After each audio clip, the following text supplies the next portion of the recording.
the final one for the week. Good morning and welcome to Business Morning here on Channels Television. Let's make the most of the next 55 minutes.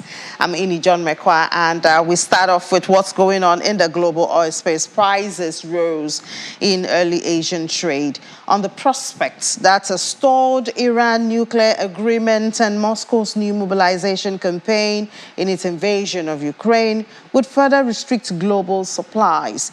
Brent crude futures gained 16 cents to $90.62 a barrel, while U.S. West Texas Intermediate crude futures were up 22 cents to $83.71 a barrel. Oil edged up after senior U.S. State Department official said that efforts to revive the 2015 Iran nuclear deal have stalled because of Tehran's insistence on the closure of the UN nuclear watchdog's investigations. Prices were also supported by Moscow's decision to push ahead with its biggest conscription since World War II, raising concerns that an escalation of the war in Ukraine would continue to tighten oil supplies. Rebounding crude oil demand in China, which is the world's largest oil importer, lends support to crude prices. Central bank interest rate hikes, including U.S. Federal Reserve's 75 basis point rise on Wednesday, along with increases by the Swiss National Bank, Norway's Central Bank, and Indonesia's Central Bank, limited oil prices by raising the likelihood of economic slowdowns that would erode fuel demand. In the commodities space now, Malaysian palm oil stocks could rise to 3.5-year high by the end of this year, as exports are likely to take a hit from rival Indonesia waiving export levies to bring down stockpiles. Indonesia producers are moving to lighten their stocks at cheaper prices after Jakarta recently extended its export levy waiver to October the 31st, in a reversal of course from an export ban in May that has shut them out of global trade. The slowdown in exports could lift Malaysia's stocks at the end of December 2022 to 2.5 million tons, and that's the highest since April 2019. And then we head here to Nigeria and see what's happening there. Start from the Senate, where the chairman of the Senate Committee on the Federal Capital Territory, Mr. Smart Adeyemi, said that owners of empty and abandoned properties within the FCT will pay property tax. Speaking at a meeting with members of the Senate Committee on FCT, Mr. Adeyemi said most of the buildings have become hideouts for criminal elements, and to be in the best interest of the FCT administration to raise revenue from such properties to finance its operations. Mr. Adeyemi said the committee will be meeting with heads of various departments and agencies under the FCT administration to engage them on how they can carry out their mandates. Then we'll travel to New York now, where the president of the African Development Bank, Dr. Akinwumi Adesina, is asking for urgent action to raise funds for countries that are most vulnerable to climate change. Dr. Adesina, who was speaking at the United Nations General Assembly in New York, believes that developed countries should deliver on their promises, which they made in COP26, and that's ahead of COP27, which is going to take place in Egypt. We have 20 million farmers that will have access to climate-smart agricultural technologies. We've got 20 million farmers that will have access to weather index insurance to deal with some of these exogenous extreme weather patterns that we're talking about. We'll have at least 1 million hectares of land that is degraded that we will be able to regenerate. About 9.8 million people that will have access to electricity, and over 840 million meter cubes of water that we'll be able to deliver. So, and what gives me this confidence that we can do this? You know, during this issue of the Russian war in Ukraine, we launched a $1.5 billion facility very, very rapidly. And within 45 days, we had done 24 countries. We promised $1.5 billion. We had done $1.13 billion in less than 45 days. And it will produce 38 million metric tons of food for Africa, which is more than what Africa is going to lose coming from all of the 30 million it will lose from Russia and Ukraine war. So the point I'm saying is this: the technologies exist, the platforms exist, the programs exist. That's not the problem. What we need is finance. Unfortunately, we have megawatts of talk and zero delivery of finance.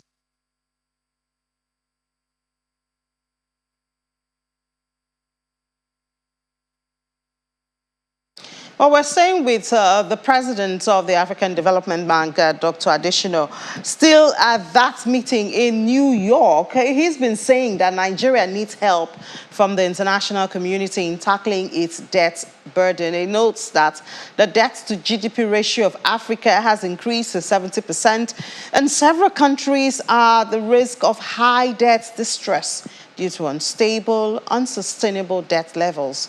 Now, what type of help should Nigeria be asking for at this time? We know that President Muhammadu Buhari also spoke on that also in New York. But let's hear the perspective of Dr. Emmanuel Abolo. He's the Director General of Economic Think Tank Center Limited, joining us virtually. Good morning, Dr. Abolo. Good morning. Thank you so much for joining us.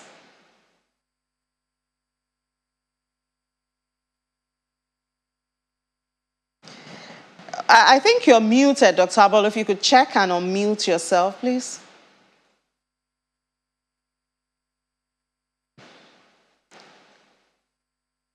All right.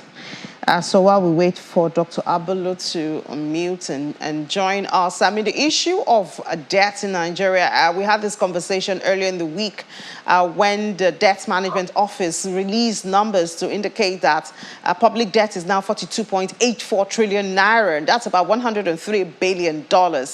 External debt levels is at 16.61 trillion naira, that's $40 billion. And we know that within 3 months, March and June, the country accumulated about 1.24 trillion naira of debts. And we'll talk about what this means to the economy, what's a picture does it paint, and the risks that the country stands against in the face of this mounting debt. Already we do know that Nigeria's debt servicing is higher than its revenue now, obviously unhealthy for any country.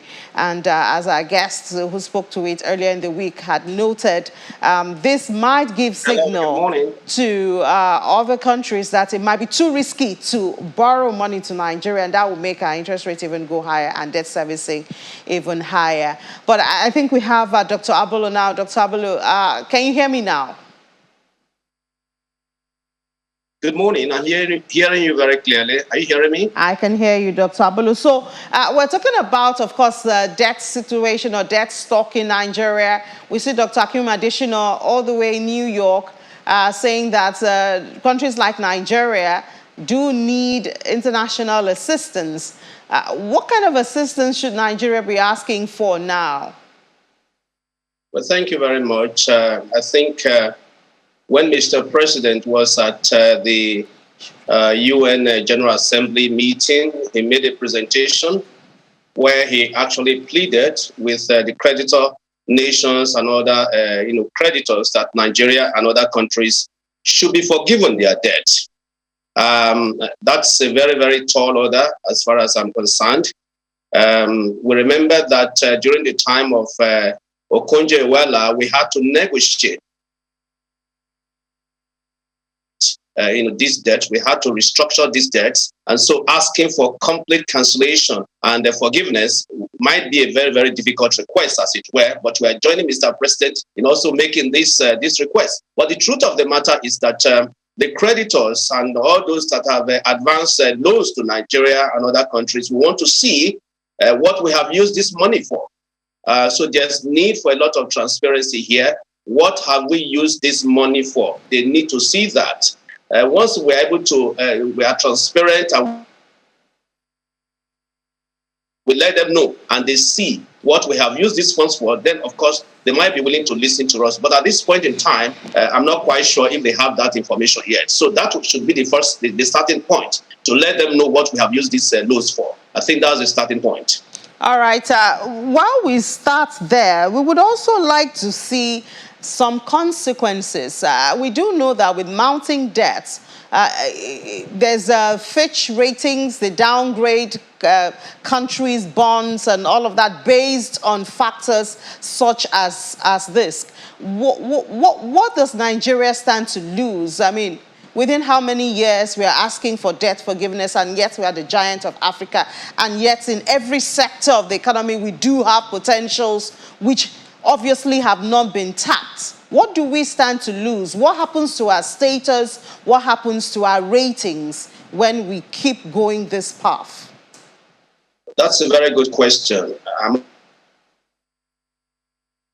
must say that Nigeria has not played this game very well. Nigeria has not played this game very well.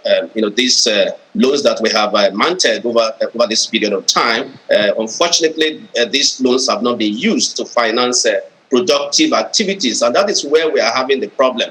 A situation where you are going to use about the whole of your revenue to finance just the debt service. That is very, very frightening. We're in a very, very deep hole. So we don't have that kind of image that we can manage our economy very well, that we can manage assets very well, and therefore to have the strength and capability to be requesting for loan forgiveness. That's what is so frightening here. So I would say that we need to start to get solutions to solve the problem of generating enough revenue in the first place to be able to service these debts and to be able to run this country, this economy properly. I think that's the starting point. If a rating is conducted in Nigeria today, it will be very surprising to me that we're going to get a good rating. And in the absence of a good rating, then asking for a debt forgiveness would be a very tall order. We do know that a country like Egypt, I believe, they had to devalue their currency recently to access IMF assistance and all of that. So these are some of the conditions. What are the possible conditions? Because I don't think, if at all, Nigeria is going to get their debt forgiven. I don't think anybody would just wake up and say, oh, we forgive you, go your way and do just what you want. What are some of the possible expectations and conditions that will come with it? Yes, if we take our minds back to the past about IMF conditionalities, I think we're very, very much familiar with that. IMF conditionalities, no one forgives, no one cancels your debt unless you have met certain conditions, and one of them is that of devaluation of your currency. And that's it would have been a good thing to do, but of course you need the political will to be able to devalue your currency, because if you devalue your currency, it has a lot of implications, especially social implications. And because you're in an election year, I'm not quite sure anybody has that political will to devalue. Once you devalue, the spiral effect on the rest of the society can be quite serious. And given the current state we find ourselves in this country, a leader will find it very difficult. We may not have the political will, but that is what we need to do. We need to devalue the currency and also manage our exchange fundamentals, very, very clearly, and of course maintain some macroeconomic stability. So in the absence of good macroeconomic stability, in the absence of having the political will, and of course one of them, that of devaluation of your currency, which is currently at the black market rate is 700 and something naira to $1. So when you devalue further, you're talking of close to 2,000 naira to $1. That will be very, very serious, and no leader will want to do that at this point in time. Yeah, but some people believe that the naira has already taken its biggest fall, and there's hardly anything that can be done to make it look worse than it is now. I'm not quite sure that is correct. Remember Zimbabwe, where you have to go with a basket of their currency to, exchange it for $1. That we're having 715 or 800 naira to $1. That doesn't mean that is a true reflection of the actual value of this currency, because if you look at your productive economy, you can see that you don't have the fundamentals to say that your currency should be at that level. So if IMF and all the creditor countries actually say that we need to devalue, I can tell you it is going to be more than 2,000 naira to $1. And there's no way people can accommodate that. So that's why the leader, the comment is very, very, very, very careful not to dribble himself into that corner, especially in an election year. So let me be very clear. If you look at the demand-supply dynamics or the foreign exchange market, I can tell you that 700 naira is not actually the true value of the currency. I need to be very firm on that. I have done a lot of econometric studies on that. That is not the true reflection. It's worse than that, given the productivity of this economy. So from your findings, you could get to 2,000 if it was allowed, to be determined by the normal market factors. I'm not saying yes or no. I don't want to stick out my neck to say it is 2,000, it is 1,000. No, that's not what I'm saying. What I'm saying is that it could be worse than the 700 naira that is at the black market. The official rate is about 400 and something naira to $1. And we are not going to use the black market rate to benchmark. But the point really is, if we are to look at the demand-supply dynamics, you can be very sure that the exchange rate could be worse than what it is currently. And what the central bank is doing is try to manage the rate. That's what we are doing. But if we have to allow it for a free fall in line with IMF and other conditionalities, it is going to be disastrous for us as a country. All right. Then would you say, I know Nigeria just enjoyed this a couple of months ago, a special drawing rights. Is that an option in the face of these mounting debts? Well, it's one option, but the drawing right, if you draw that, it's not going to help us in any way. There are so many factors, pushing and, kicking this economy here and there. Because if you look at exchange rate dynamics, you look at demand-supply dynamics, you find that special drawing right is not going to add up to anything. We need to fundamentally change the structure of the system and manage the economy in a very, very prudent manner, so that the supply of of foreign currency will be more than the demand for foreign currency. If in the absence of that, any tokenism, any tweaking here and there will not change the fundamental situation. So I think we need to go to the drawing board, look at the demand supply dynamics, look at the forces, and then try to see how to increase the supply of foreign currency, and also work on the side of the demand, so that only very, very important items are actually funded by this economy, such a way that supply should be more than demand. Then you can have a very good exchange rate.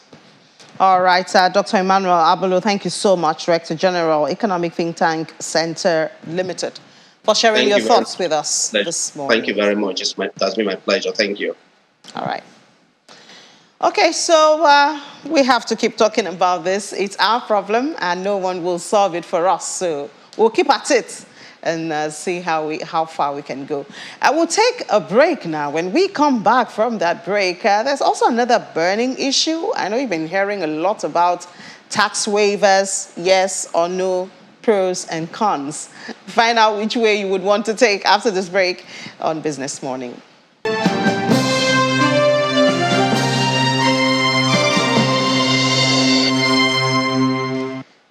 You're welcome back. Well, our mandate is to collect taxes, not grant waivers to taxpayers. This is becoming a very common statement these days, and that's since the Federal Inland Revenue Service responded to the issue of tax waivers, which began when the Senate Committee on Finance rejected the 6 trillion naira tax and import duties waivers proposed by the federal government in the 2023 budget, stating that wastages and leakages must be blocked. And yes, in the TES report for 2019, it was stated that the federal government had forgone revenue of about 4.2 trillion naira from 2 main sources, CIT and VAT. Now, finding a balance between the pros and the cons of tax waivers is what we'll be discussing next, and we're doing that with Taiwo Yedele, his partner and tax leader with PwC, joining us virtually from London. Good morning, Mr. Yedele. Thank you so much for your time this morning. Good morning, Ini. It's a pleasure to be on your program. Yeah, so this conversation about tax waivers, obviously it has its own benefits.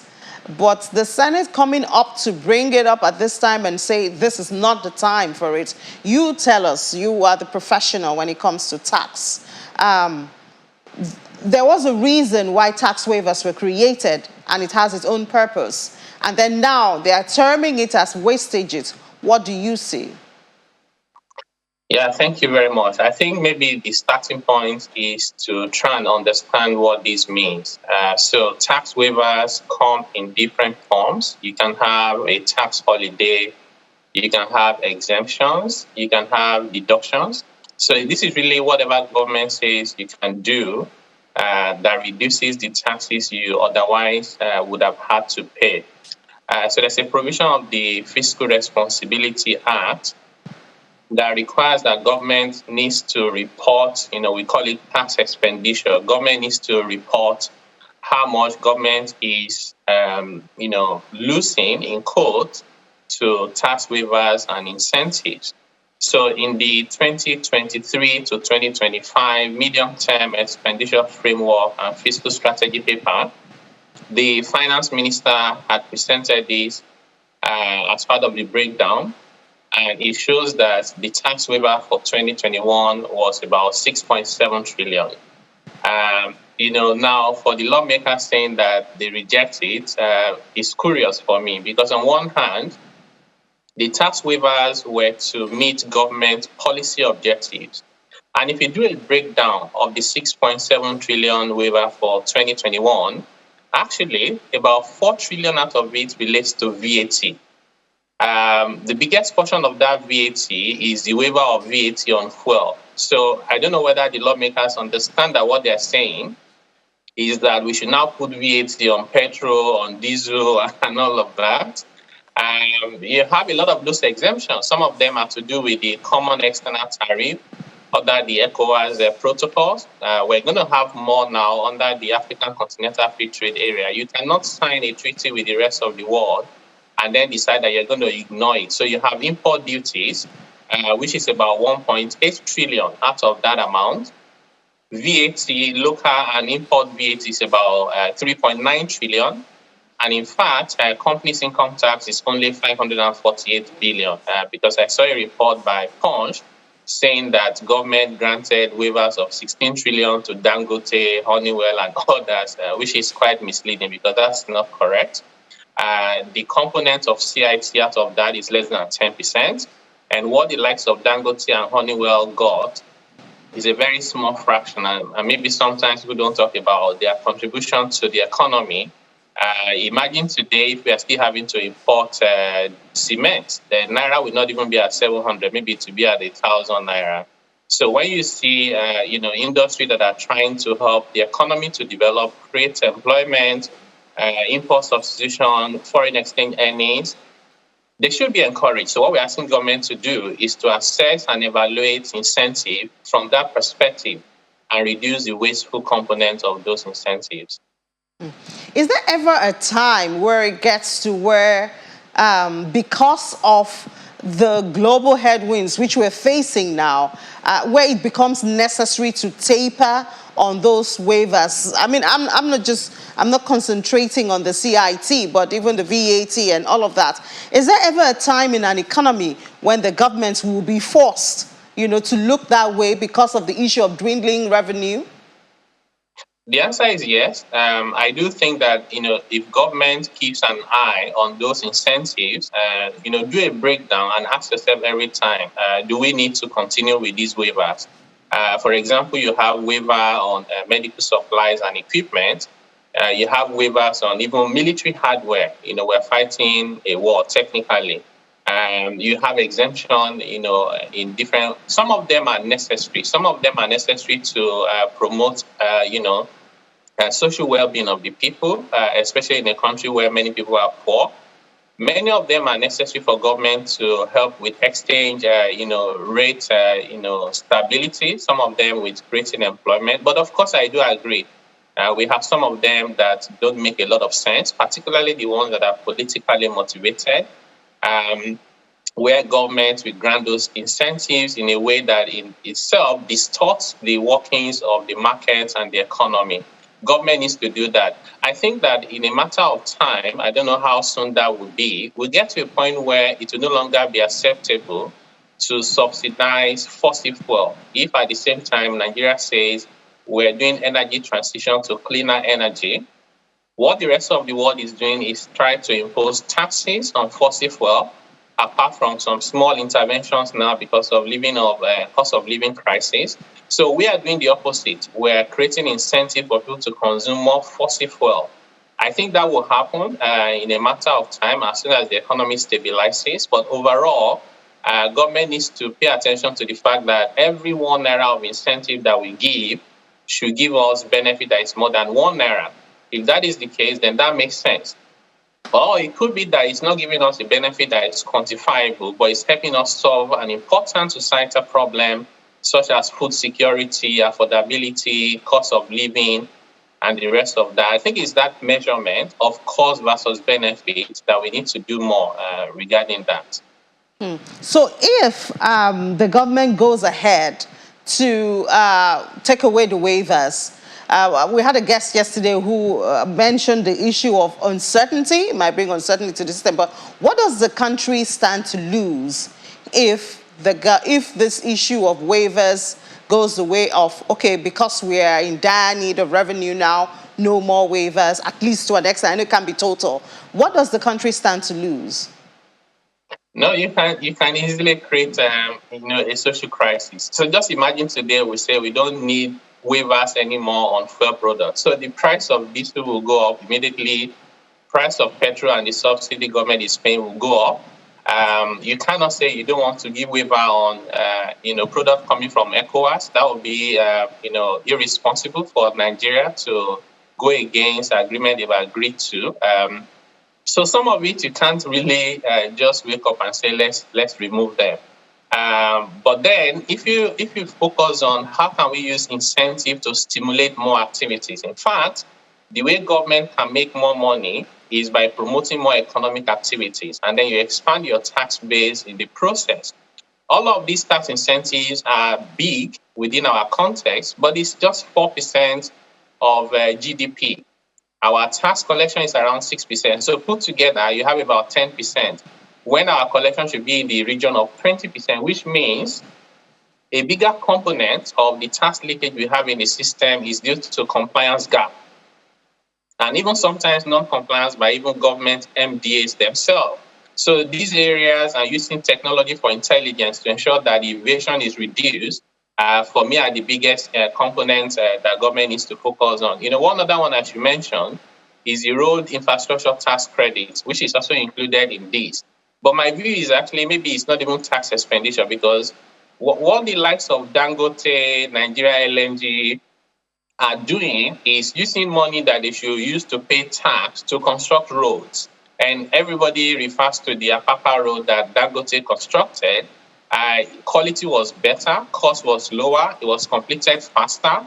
So if there's anything we should say, we should do more of that and be grateful to those companies doing that. Imagine that if the private sector had done Lagos-Ibadan Express Road, the pain that people are going through today, because government has been on it for 10 years, maybe that wouldn't have been the case. So overall, we need to be careful and strike the right balance when we are discussing about incentive, rather than make it look like it's totally bad. I'm also not saying that we should continue to give more incentive. I'm saying we should be intentional and keep it under constant review to ensure that we're getting benefit for the money we spend. Having this conversation, as you noted, if our tax net was wider than it is. So I believe it boils down to how do we expand that tax net and increase the number of active taxpayers, and then we will not be struggling and looking the other way. Yes, indeed. The Governors Forum meeting recently, they said they've collected about 1.67 trillion naira. All of the states in Nigeria, their IDR, 1.67 trillion naira, under 2 trillion. South Africa collected over 14 trillion naira equivalent from personal income tax alone. That's an economy that is less than 1/3 of our population. So there's really, and that's not because, there's a lot of waiver for individuals in paying taxes. It's just that you have a huge number of people that are not paying the right amount. Government themselves are creating a lot of confusion with multiplicity of taxes and multiplicity of collecting agencies. Many of them use consultants, huge leakages. I saw FRS also put out a notice recently saying MDA should not use consultants to collect taxes. But you see how these things are done is Consultant is collecting the taxes, they're getting huge percentage, sometimes 20%, and these things are being shared. And who suffers? The economy suffers. So we need to be, very sincere with the Nigerian people. I don't think it's rocket science to increase our tax to GDP ratio and then use that for the purpose of the people. When you meet that social contract, in fact, people are less, eager to evade or avoid their taxes, and overall, the economy and the people are better for it. Yeah, and there's also the issue of compromise within the system. As you noted, some people do not pay what they're supposed to pay, and then you have, in the system, the compromise that allows that to go on. Yes. The analogy I always say is that we say people should get, we should expand the tax net. And I say there are a lot of people in the tax net today, they're there with just one finger. So they tell you they're paying taxes, but they're paying 10,000 naira when they should indeed be paying billions. We even saw that recently with the elections. Some of the leading political parties asked for humongous amount of money for people who want to contest. And then one of the requirements was tax clearance certificate, and many of them had no tax clearance certificate, so they haven't even been paying. And then some of the tax authorities, which in my view was wrong, then gave them a nominal amount that they should pay so they can get the tax clearance certificate. So these are the issues, these are the fundamental issues we need to deal with. Use technology and tax intelligence, widen the tax net, ensure that you have one level, one agency of government collecting revenue per level of government, because that confusion and complication itself provides the avenue for leakages and corruption. When you deal with all of that, you certainly find that these incentives that we are debating is a small percentage of the tax pie, which is giving us more benefits if we are intentional about it than the cost to the economy. And overall, maybe we have less to worry about. I saw in your previous section, you were talking about debt. These are some of the reasons why we're having, debt spiraling out of control, because you really can't generate enough revenue to even meet your recurrent expenditure, let alone dealing with infrastructure and human capital development. Yeah, and I guess as the country prepares to bring a new set of leaders, a new administration, these are some of the conversations that we should be having with these politicians who are coming out for the job. I mean, we should find out what's your plan in this area and this area. If we're dealing with debts, we're dealing with shrinking revenue, what's your plan, to improve in these areas? Absolutely. That conversation, we don't have it enough in Nigeria. I read an article sometime. I was a UK article published in the UK, and the journalist was saying that if you wanted to get the attention of the people, you talk about entertainment and then you talk about tax. And I laughed. I said, if you talk about tax in Nigeria, you'll be on your own completely, because the people are not interested. The politicians don't understand it. They are not even compliant themselves. And then they promise us heaven and earth, and then they find out there's no way they can find the money. So what do? They start printing naira and they start borrowing, and then they make excuses for why they can't run the economy, right? Almost every country in the world is facing challenges, but not all of them are struggling the way we are. So it has to be that there's a lot of things that we can do better that we are not doing. So the time to start asking the questions and making sure that our politicians are very, very clear. Don't say anything that is bogus. Tell us the practical steps that you will take. Demonstrate the understanding now. Let's interrogate it together, so at least we can have an idea of what we are getting into in the next 4 years, rather than just jumping in, hoping that everything will work out well. I don't think hope is a strategy. It hasn't worked for us for many years. Yeah. Mm-hmm. Well, we need to thank you so much, Mr. Taiwo Idili, partner and tax leader with PwC, for sharing your thought this morning. We do hope that we talk and we learn and we put it into practice and move to the next stage. Thank you so much for your time. Thank you for having me. All right, it's time for the markets now. Anita is joining in now. Hi, Anita, good morning. Is the market doing any better today? I doubt it. Sorry to burst your bubble. It's another bearish. So far, it's been a week of losses for the market. Well, losses in terms of the decline in the market's value, but gains for those who are, making the profit taking. So, but in terms of performance, the market is still down. The losses has been increased to 1.3% for the month. so far. But and the month is almost over. Yes, by next week we'll be talking about the end of September. Yeah. Well, although our focus is going to be on the fixed income market, but first let's drill down to how the market closed at Thursday's trading session. It was down by 0.47% there, you can see on the board there. And then at the same time, in terms of value, it lowered by 125 billion naira. So that means the 26.532 trillion naira level that you see there is gradually going down, while the 49,000 level is almost tottering towards the 48,000 level. But now take a look at the sectoral performance. It's all mostly red. The reds have it here.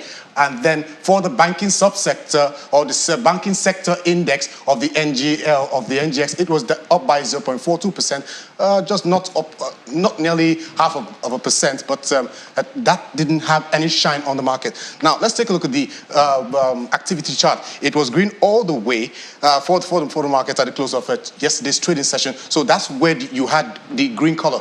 Let's move over to the smaller unlisted securities market. Not a pretty picture that you can see there. 1.61% is what it fell by yesterday. And then in terms of value, it dropped by 15.62 million naira. There you have it. It has dropped below the 1 trillion naira level, which we were celebrating. Now it's about 952.57 billion naira. Now, over to the activity of that smaller unlisted securities market. The volume was down by 60.90%. There you have it there, 63,219 volume of securities traded on Thursday. In terms of value, the value was also down. The value was up by 178.49%. There you have it there. But in terms of the number of deals carried out, it was down by 50% in contrast. So we had 14 securities, the number of deals carried out, but as of yesterday, it fell by half to about 7. Then the stocks traded was just 2. Now, the decline on this market was largely due to Friesland Campina Wamco, which is the most capitalized security on that smaller unlisted securities market. And at the same time, it accounted for most of the volume of trades there. Now, let's move over to the fixed income market. The fixed income market, for the bonds market is still bearish. There you can see on the board there, the highest number of deals was carried out on the 22nd of January, 2026 paper. Now, there were other deals there, but the total number of deals carried out there was just 13, and 8.5 billion naira is the value. Over to the treasury bills market, it's still quiet there for that market. Not much of activity carried out at the close of Thursday's trading session. Now, but to drill down more on that number, let's speak to Senator Audu, who's a fixed income dealer at Access Bank. Thank you for joining us, Senator. Thank you for having me, Aniete. Well, I'm sure the market, this market has not been too impressive for some of you fixed income dealers, particularly when you take a look at on Monday we had the debt management office auctioning some federal government bond 3 instrument there, and then there was a settlement as of yesterday. So now, can you give us an overview of how the market, why the market is quiet and bearish at the close of Thursday's trading session? Okay, thank you. Again, thanks for having me. So, as you rightly said, there was a bond auction that the DMO conducted on Monday. At that auction, 3 maturities were issued. We saw the DMO issue the 2025s, the 2032s, and the 2037s. With regards to stop rates, we saw all stop rates increase. On the 2025s, we saw the stop rate increase by 100 basis points from 12.5 to 13.5%.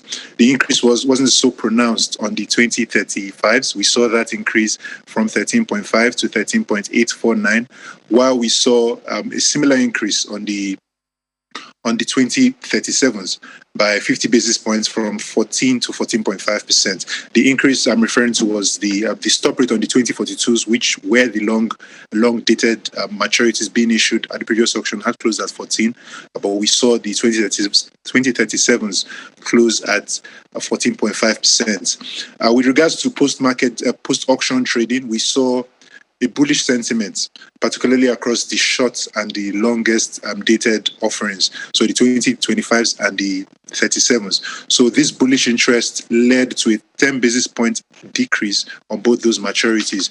We saw the 20 The 2025 trade 10 basis points lower than where they closed at the auction at 13.4%, while we saw the 2037 trade at 14.4% in the bond market. With regards to the amount on offer, we saw the DMO offer 225 billion across all three maturities, with an over-allotment being witnessed at 260 billion. Okay, Senator, so now, just a very quick one, I think under just 1 minute. Now, with the coordinated series of rate hikes across several central banks around the world, next week, Nigeria's MPC will be meeting. At the same time, inflation is high. Now, so what's your expectation for the last quarter of the final week of the third quarter? What's your outcome? What's your outlook for the fixed income markets next week? Okay, so on Monday, the Monetary Policy Committee is expected to meet. We have seen two consecutive rate hikes. The first time we saw a 150 basis point hike from 11.5 to 13, and the last time we saw a 100 basis point hike from 13 to 14%. We expect that trend to persist, particularly as you've mentioned, we've seen advanced economies take those steps, and in Nigeria, we've seen the inflation figures continue to trend upwards. We saw the inflation figures for August coming at 20.52% from 19.64%, the highest rate since September 2005. So we expect the central bank to respond in kind by taking up that MPC at the monetary policy rate at the meeting next week. We expect the market to follow that trend as well. So we expect rates to continue to inch upwards across the fixed income markets, the treasury bills and markets. Okay. Thank you for that analysis, Senator. And then, of course, we always will keep our eyes on the market. So that was Senator Audu, fixed income dealer at Access Bank. So, so that's a wrap for the markets. We look out for Friday's closing performance. Yeah, sure. Thank you so much. And then we'll also have a bigger markets conversation tomorrow, Saturday, 7 p.m. during Capital Market. Thank you so much, Anita. Okay, so we'll take a break now. When we come back, we'll head to London. This is Business Morning on Channels Television.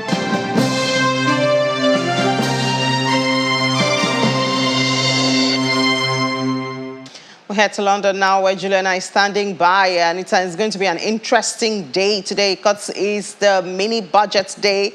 And unfortunately, the pound is still not looking good. The downward trend continues. Juliana, what are you guys doing to the pound? Good morning, Inni. Well, it's already been an interesting morning because the Chancellor, Kwasi Kwarteng, the new Chancellor, has already outlined the mini-budget, what's been described as a game-changing budget. I'm not sure investors are too happy about it because the FTSE has been falling rapidly since he did outline Liz Truss's government spending plans, which does include a lot of tax cuts. There's a lot to go through, so I'll try to be as brief as possible. Start with the big ones, which were the ones that were already leaked to the media this morning. So first of all, the increase in national insurance has been axed. Now, that was brought in April, increased by 1.25%. That is going to be reversed as soon as possible. I believe they said November the 6th, people won't be paying that increase.